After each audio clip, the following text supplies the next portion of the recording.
amazing, strong singing voice. Can we thank expect you. to see more of that from you? No. No? I hope so. No, well, I mean, I love to sing, but I'm sort of interested in singing in films, like in musicals. I love that they're doing all sorts of musical movies now, because that's what I grew up on, and that actually started my whole love of acting in the first place. I was obsessed with sort of Broadway and like the really old school films, like Oklahoma and all those. So I'd love to do more of that, or theater, but other than that. I think we should put in your contract that you can't act unless you're singing in it. Oh, that's so strong. Beautiful. Thank yeah. you so much. She's got a That's great really voice. Malin, we're used to seeing you being really glammed up, and was it hard for you, or were you prepared to be barefaced? No, and this stripped was down? awesome. These are just the kind of roles that I love, where you actually get to strip yourself of all of the exterior, the way people look at you and see you and just go, hey, this is me, just me. Whatever this character is, hopefully that's what shines through, other than, the exterior, because that really, in real life, is what you fall in love with anyway in a person, is just their personality. So it was great. Did you learn anything about the disease at all? I did, yeah. I learned a lot about alopecia. There's a few different kinds.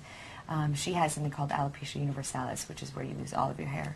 So yeah, it is. I did my research and kind of looked at people's stories and their emotional journeys throughout their life living with alopecia. Okay. In the film, both of you confess to picking the wrong type of guy.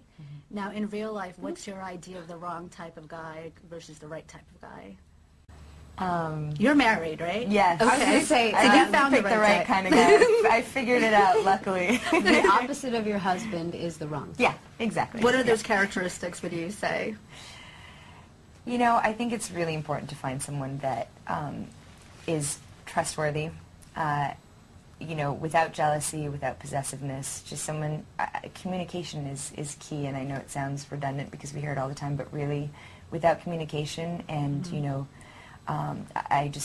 you're not going anywhere. So, sometimes we like to pick the bad boys because it seems fun at the moment, but doesn't last very long. What about for you, Kate?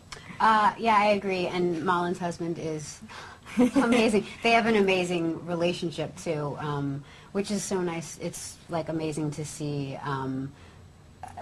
how strong they are, and because it can be kind of complicated in this industry to have a long-term relationship, and so it's always nice to see two people that really know how to work it and to be apart and still make it work. Nice. Now, are we going to see a Watchmen too?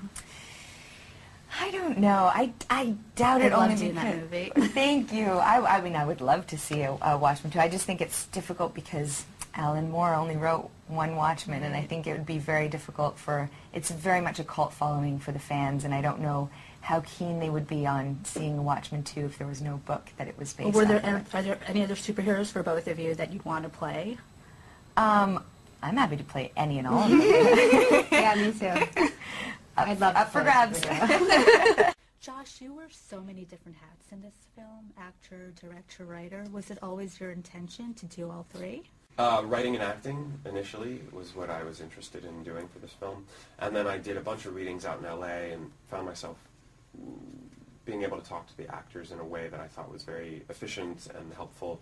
And I just decided after a while, or actually my producer and my agent both were very big proponents of me directing the movie. And after a while, it just started to make more sense.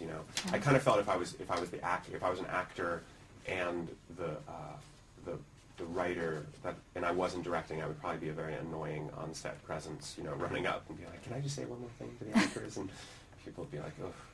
So I just decided to take it all on, and I'm really glad I did.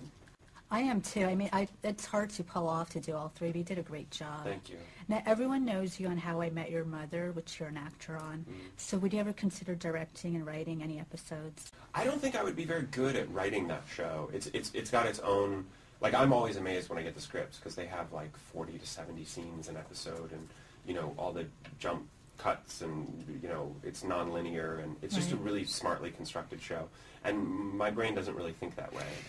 I know that as the writers, they all break the stories together, the whole staff, and then one person gets gets that particular script, and then they all work on it after the draft comes in. But it's just not it's not the way I write. I mean, I also don't like to feel, okay, now you have to have a laugh. Right. You know, like when I write, when laugh lines come, they just come. But there's no, in a feature like this, there's no set kind of rhythm, you know.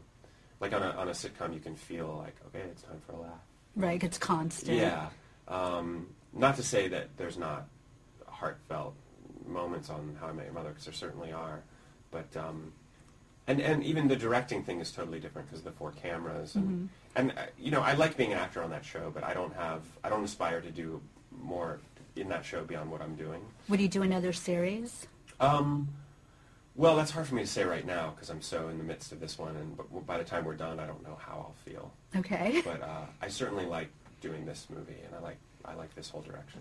Now, the title of the film comes from a philosophical cab driver Yeah. who tells Annie, you know, to appreciate life, you know, thank you more, please. Is that something you came up with on your own, or did someone give you that No, wisdom? a friend of mine years ago told me that she had heard someone teach that, and it just stuck with me. I mean, I hadn't thought about it actually for a while, and in the writing of it, it just kind of came back to me, and then I didn't even know if it would stay, but it kind of became the thematic centerpiece of the movie and the title.